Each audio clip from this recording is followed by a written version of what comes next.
Berkanwar Global Network Kamal and Baburdung and Walla Seller Titiana Nungji Drogji Joganame and Sanakalinkel Ka Ethiopia Ka Gambela Aronwani Sa Turbil Dwasmas Aber Kama Bolken Gambel Jena Basmajan Kalare Quilaban Ka Gambela Sine Dangro Luton Ka Satanas Muska Board Ka Kore Nyok Seta Ka Gadwil Gora Dangro Ti Samuska Board a police ne Kan Dweskan Gadwil Goromas Guasana can walk and Shimana Kenton Samuska board, Ray Bazana Magwilka, Gambela Primary Hospital, Sana Joa Guamalinkel. And the foreign one done with native water. The joy Chappelville, Tabala, Chappelville, Tablet of Wabi, John October, I think it's down with 40. Saying Yamaja, we ordered a Yama to grade 9G. We ordered a family that I did a chip of and the people village. Because of Jackie Class, the Povia. Taji, they didn't you go and put on Gorgala, put a student of Barbagan Gabanam. Bagan Gabanang Regala, the Opolo, Gano, Rocomo, Pamela, Gorga, student of Barco, then I book. And then you book this year can a Polian.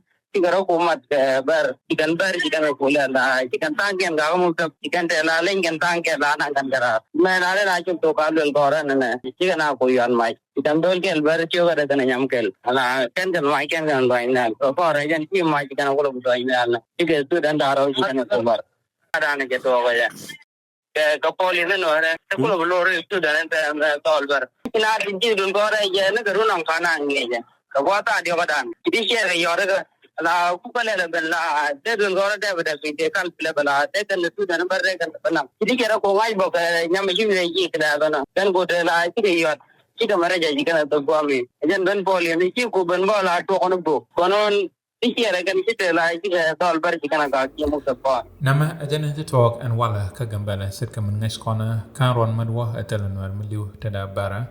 Tangwasni Rektika got content rich Aman native content letka security co Mitegaramisidor Mishanamo Sielat Shadan Nunka Babun Kum Kamot Amano Bo Sangsano Ramisikanamo Mode Laban Luinka Bo La Palco Ginat Batisaka Rabano Latnika Bagde Bitescolau Abumane Banamal Nogo Kilucon near Mala Kagambela Nyok Saja Lari take a Madavariane T de Campor Kane Nika call person dang doctor Chua can chop kaka. Namalado Queran Ka Por Kane, Redola Michigan and Lat, G. Charlotte, King the Jandok with a Badak, with a Jandanga with a Row, Wasatumne, Kurbadak Karodian, then a Solomon Lale, to Solomon and Ladeno, Tele Charlotte Conti, Bakam Gambella, Mekan can Toto Contukenam, Dara Magic Jaka Manaria Radio.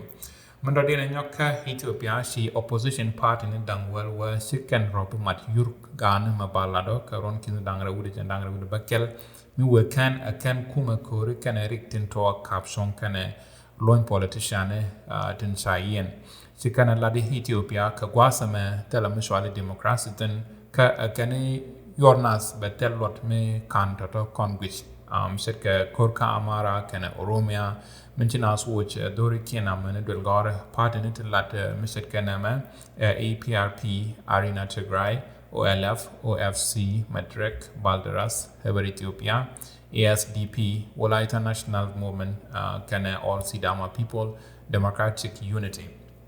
Kasa Sudan, Chi Salva Kiir Mayar did Vice President Benjamin Bulmel Kaping Kwari Kadial, Kanaka Kwar and Rauda Kapati, Amane.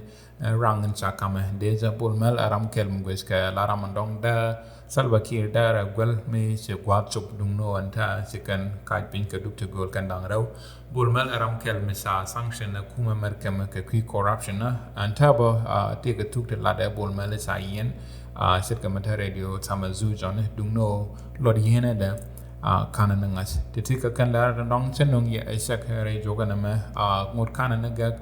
Major Amet Guadmanan, Guardi, Siamor, and Long Gambella Dirka Yodaka, Mitika Siamora, Gambella Tis Malin Kakirek, which talk Reg Mr. Kenneman.